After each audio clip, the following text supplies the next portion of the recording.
everyone! Ayan, meron na naman akong food dito guys. Ayan, ito yung aking dinner for tonight.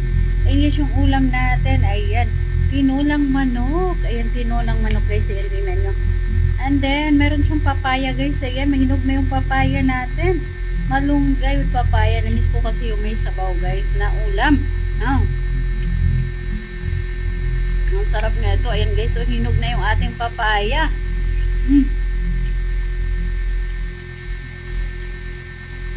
Manamis-namis na yung sabaw niya guys kasi hinog na yung papaya natin. Ayan. Ng chicken.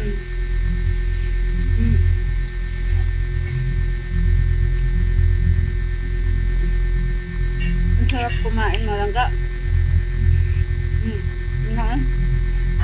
Okay. Isa sa aking paboritong ulam ang tinolang manok. Malunggay, may papaya. Sarap nito.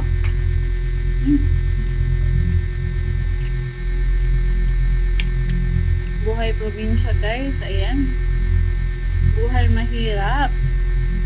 Ang kagandahan nito sa probinsya guys, ayan, pag marami ka pong tanim na gulay, katulad na lang itong malunggay natin, kukuha ka lang, and then yung ating papaya, o diba? Unlike sa syudad ka guys, ayan, lahat po bibilhin mo. Malunggay, ang mahal-mahal. Papaya, diba? Pati yung manok natin, ang mahal-mahal din. Pag sa probinsya guys, pag may mga ano kang manok, may mga alaga kang manok, pwede ka lang kumuha doon guys. Pwede ka lang magkatay ng manok pang ulam, o diba?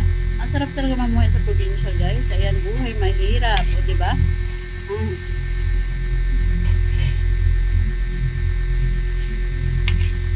sarap ng ating pagkain.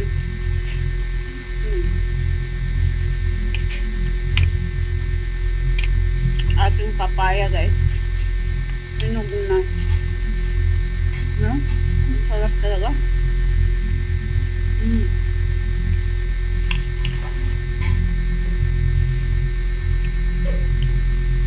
Ay, manamis-namis na yung papaya natin. Mami. Mami. Abe.